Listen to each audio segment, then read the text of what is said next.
We simply don't know. Now, if you're looking for more scary stories, I recommend checking out this playlist right here. And if you're looking for more stories from me, you can check out more of my content. Thanks for watching, and I'll see you next time. Okay, let's play a little game. What am I missing here? Take a look at these security camera clips. In each one, there's something lurking just beyond the frame that we can't see. Something that our protagonist is also unable to see despite being mere feet away from it. In each clip, our protagonist tries to capture what is just out of frame and fails. Why does the thing wait until the camera turns away to come closer? Why does it stop when the camera comes back? Why does it keep returning to the exact same spot each night?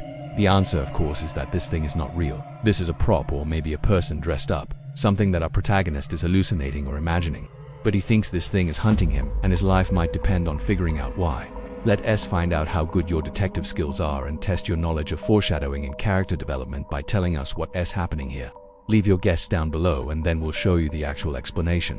When I hear even a pin drop, I jump. Ever since that night in October, I can't shake the feeling I'm being stalked by something evil. I try to tell myself it was a hallucination brought on by stress, maybe even hyper-awareness caused by the new security system, but that doesn't explain why my cameras saw me watching yet couldn't detect the intruder, or why everything changed the moment it sensed I was recording. The question that keeps me up at night is this: if it can track me, if it knows exactly when I'm looking, what if it's not watching me? What if it's waiting for me to stop watching? I stare at the grainy footage, searching for a clue I've missed. All I have are three things that don't make sense. 1.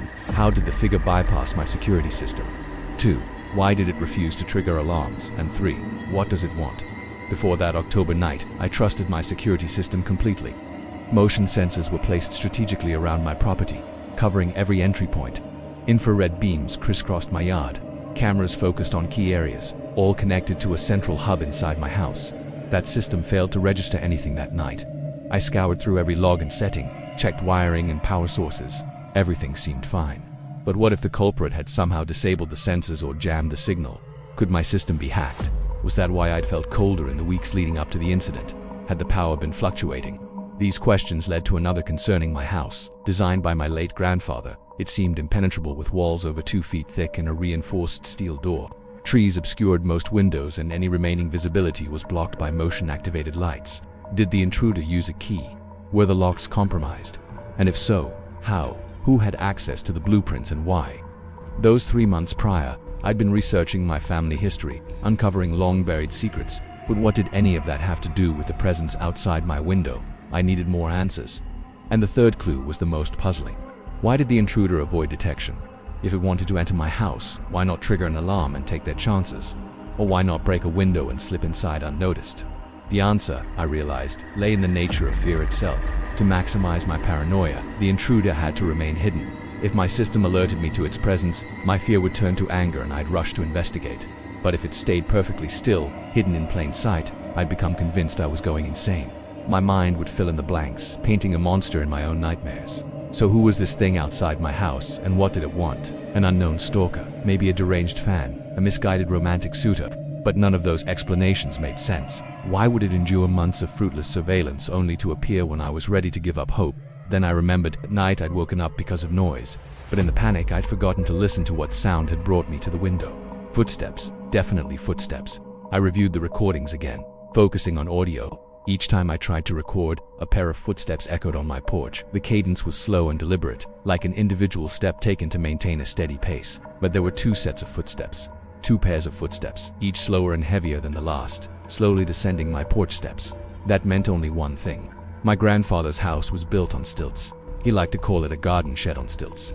But it was over 12 feet tall and accessible only by a ladder stored inside my garage. And the only other entrance was blocked by the intruder. There was nowhere else they could have come from. Now I knew what it wanted, but I still couldn't explain why. It was watching me, observing my behavior, studying my reactions. It knew my routine, it knew how I lived, and it chose that night to reveal itself. But why? Who would spend months planning this, poring over my life, analyzing my habits only to stage such a bizarre scene? Then the penny dropped. It wasn't a stalker. It wasn't a crazed fan. It wasn't anyone I knew or anyone who knew me. Because this thing was watching me before I moved in. It was watching my house. It was watching the house for entirely different reasons than I'd imagined. Because the house itself was the reason. My grandfather's house was special. It contained rare antiques. It housed priceless artifacts. It was a treasure trove of history, my family's history. I recalled the documents I'd uncovered, my ancestors' logbooks filled with entries detailing sacrifices made to ensure their survival, hidden away in the attic. What if this intruder wanted those relics? But if so, why not simply steal them? Why make me watch? I thought back to that night.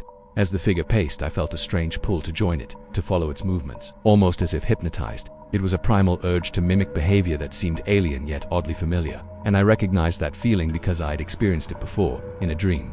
Dreams my grandfather used to share with me, dreams of an ancient ritual conducted within the house itself. He called it the Silent March. The centerpiece was a series of artifacts that represented a spiritual lineage stretching back centuries.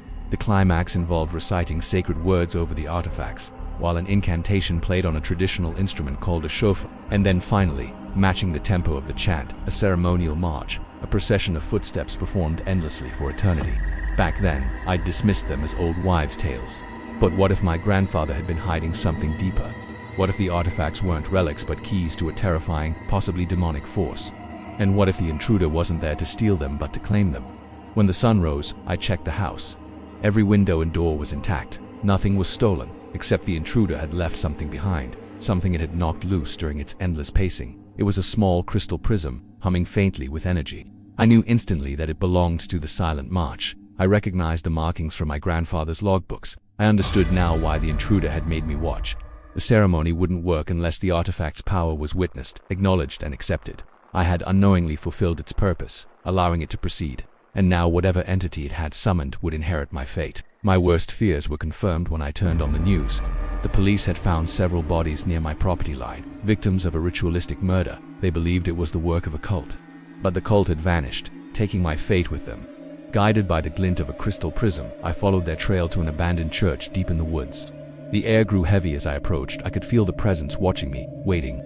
Inside, I found a circle of figures standing silently around a makeshift altar, and when I stepped over the threshold, they turned as one to face me. Their leader stepped forward, his eyes glowing with an eerie light. "You are late," he said, his voice echoing with age, "but now we can begin."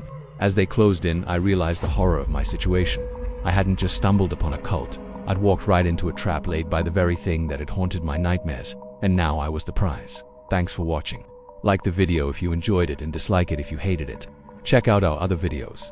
Comment below with video suggestions, and don't forget to subscribe and follow. After all, we won't tell anyone if you sneak in my house in the middle of the night to pay me a surprise visit. No, seriously, don't do that. We'll be watching. If you enjoyed this scary story, make sure to check out more content where you can find more terrifying tales like these. But for now, stay tuned for another spine-chilling story. If you think this neighborhood was quiet before, you should have heard it then. A thick blanket of snow muffled all sound, turning our close-knit community into an isolated camp of the walking dead. Our street, normally bustling with the laughter of children and dogs barking, was eerily silent. The only disturbance the wind snatching at dead leaves and swirling them down the gutters. Each gust seemed to carry whispers of something sinister, like the wind itself was warning us to stay indoors. It was the kind of silence that settled over you like a shroud, heavy, cold, suffocating. I was 8 years old and the silence had been going on for days. I remember pressing my nose against the frosted window pane, watching the swirling snow and wondering when the silence would end. Inside, the air was thick with tension. Mom and Dad didn't speak much, but the worry etched on their faces was a language I understood all too well. They were scared. I could tell by the way they kept glancing at the door, by the tremor in their hands as they moved about the house, by the way they held each other close during the little moments of peace. Then, right after sunset, when the shadows stretched long and hungry in the flickering lamplight, we heard it, a knock at the door. Slow, measured, deliberate, like the tap of a fingernail. A knock meant survival. The unspoken rule in our house during the silence, whenever the knocking came, we were to answer. Whatever was out there in the snow, whoever was out there, it waited patiently, and patience was a virtue we couldn't afford to waste. Now, I wasn't afraid. Not of the knocking, not of the silence. I was afraid of what would happen when we opened the door. Dad went to get the shotgun, which hadn't seen use since hunting season ended. The weapon was heavy in his hands, its presence a stark reminder of the precariousness of our situation. He checked the bullets, his movements precise and efficient, years of training kicking in despite his civilian clothes. Mom stepped forward, her hand hovering over the doorknob. She looked at us, her eyes filled with a fear that mirrored my own, then threw open the door. Standing on our doorstep was a sight that made my blood run cold. The first thing I noticed was the lack of footprints in the snow. It was as if he'd materialized out of the blizzard itself. He was tall and gaunt, his face obscured by the shadow of his wide-brimmed hat. His clothes were dark, heavy and long, like a Victorian morning coat. In his gloved hand, he held a lantern, its flickering light casting dancing shadows on the walls around us. "Mr. Henderson," Mom whispered, her voice tight with fear. I knew the name Henderson. He was the only other person on our street who hadn't gone out during the silence. They called it the silence too. All the adults did. It was the time between knocks when the world outside was filled with whatever horrors that drove men mad and women to desperate measures. Henderson held out a gloved hand, palm up, as if offering a surrender. "May I come in?" he asked, his voice raspy, like he hadn't spoken in days. Or maybe he had. Maybe he hadn't spoken at all since the silence began. We let him in, of course. What choice did we have? And I remember thinking, if this was a trick, if he was bringing whatever lurked in the snow with him, then we were already lost. There was no hope of escape. The silence had lasted too long. We were too far gone. But he didn't bring the blizzard with him. He didn't bring madness or despair. Instead, he brought news from the outside world. News that the silence was ending. The sun would rise again tomorrow, and with it, the sounds of birds and the distant hum of human activity. Henderson stayed for dinner, and afterwards, before the snow piled higher and the wind screamed louder, we talked about the world, about the day the silence ended and the knocking came again. If you want to hear more scary stories, follow for more content where you'll find plenty of terrifying tales to keep you up at night. Stay safe out there, because the silence can be a dangerous place.